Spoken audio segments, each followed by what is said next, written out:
We are back in the Round Ball Mining Company Denver Nuggets film room, and today the subject is Al Harrington. We've already taken a look at his offensive abilities, and now we're going to take a long overdue look at his defensive abilities. The conventional wisdom regarding Al Harrington when he signed with Denver was that he is a poor defensive player and he's only going to hurt them even more on defense, but let's take a look at some clips and see if the conventional wisdom is indeed accurate.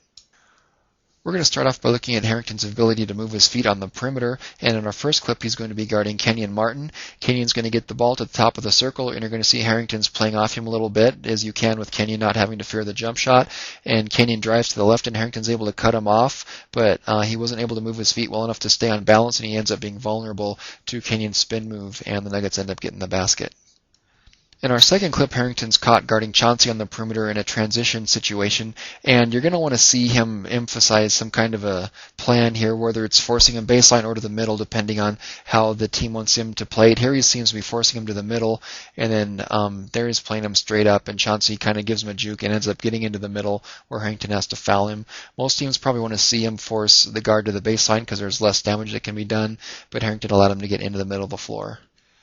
You're not going to see good half-court team defense without players helping each other out, and you're going to see in these next series of clips that Harrington is a pretty good help defender. Here he's guarding Kenyon on the weak side, and you're going to see David Lee is going to double Carmelo, leaving Nene open. Harrington comes over and stops Nene from getting to the basket, and just by default, after Nene passes it, is able to go back and guard his own man Kenyon, who misses the shot, and that's all set up by Harrington's help defense. In our next clip, Harrington has several opportunities to help, and he does so with varying success. Here to start off, Chauncey's going to drive to the middle of the lane, and Harrington is a little bit slow to rotate over, but he is able to challenge enough where Chauncey passes off, and Birdman can't handle the pass. You see Harrington has since recovered, and he's back on Kenyon Martin, back on the weak side, ready to help out. Here's a pick and roll. Anderson slips the screen, and Harrington's there to help on the screen man, which is very important. The Nuggets have a hard time defending that. Sometimes they give up a lot of open shots to the roll man on situations like that. So you can see maybe Harrington can help there. Here he's ready to help again in case Melo drives. Off the skip pass, he recovers to Kenyon, but he sees that a teammate is already there, so he goes over to try to box out Chris Anderson. So you can see that he was aware of what was going on the whole time. He may not have been in perfect help position for the entire possession, but he did do a pretty solid job. Harrington does a good job of playing help defense yet again on this possession. You're going to see Carmelo Anthony get the ball down on the block, and David Lee is once again going to leave Nene in order to double team Carmelo. Harrington's already sagging down in preparation for the double team, and he's able to seal off the middle so Nene doesn't get an easy shot. David Lee recovers, and in turn Harrington recovers back to Kenyon. There's a pick and roll here between Melo and Nene, and Harrington sags down to prevent Nene from getting an easy shot again. He sees Carmelo as a threat and moves over to stop his penetration, and as a result, Kenyon is able to get a basket, but that is not Harrington's fault at all. Here we see Harrington provide help on a dribble drive by Carmelo, who has the ball in the right wing as always, and Harrington is ready to help off of Kenyon and is able to help seal off the middle there so Carmelo can't get all the way to the basket. Here we see Harrington play probably the best help defense he had all game. Chauncey gets by his defender and gets in the middle of the lane, and Harrington steps in early. Could have been called a charge, could have been called a block. It's one of those tough calls. He is sliding a little bit still when Chauncey gets to him, but you see he does anticipate he gets there in time, and also notice the really good distance he gets on his slide. That looks fantastic.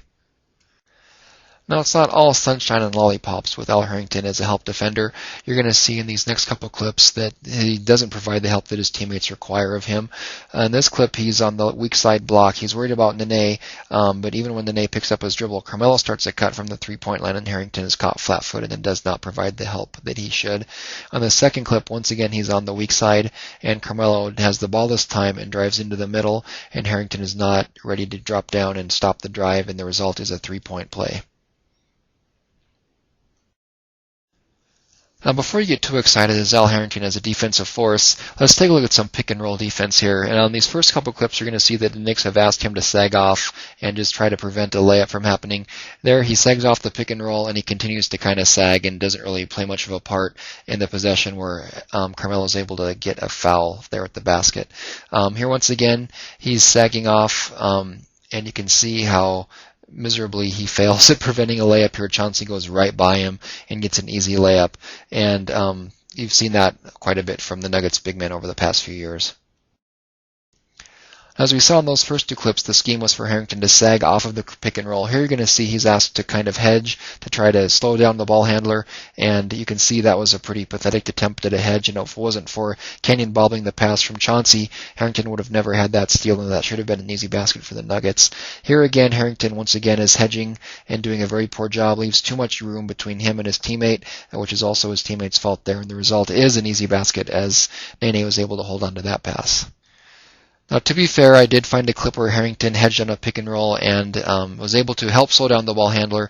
I think Jared Jeffries and the weak screen by Kenyon kind of deserved the bulk of the credit. Here you can see Kenyon slips the screen, Harrington steps out, forcing Melo to pass, and he recovers back to Kenyon, which is what you want to see, but that clearly wasn't a high degree of difficulty pick and roll.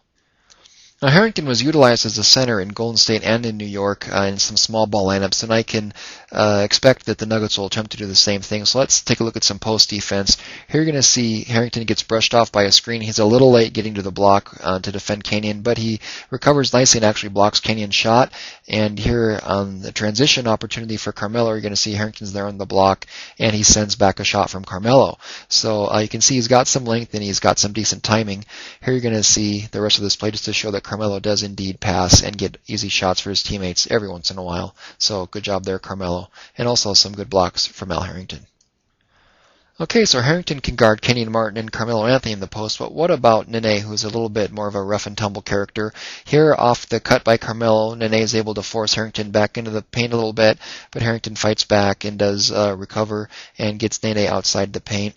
Nene usually has a pretty good quickness advantage, but in this situation, you can see that advantage goes to Harrington as he's able to tip the dribble away.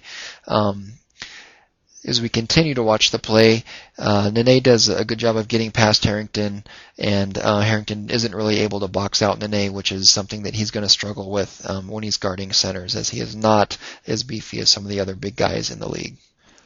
Now, Harrington is not always the most focused rebounder, but when he is tasked with playing center, he does seem to pay a little bit more attention to his responsibility of rebounding. Here he's guarding Nene, and you're going to see on the shot, Nene does go in to try to get the offensive rebound, and Harrington does a pretty decent job of keeping him out from getting all the way into the rim, and they get a little bit tangled up, and you like to see that physicality because Harrington's going to have to play with it in order to defend as a center.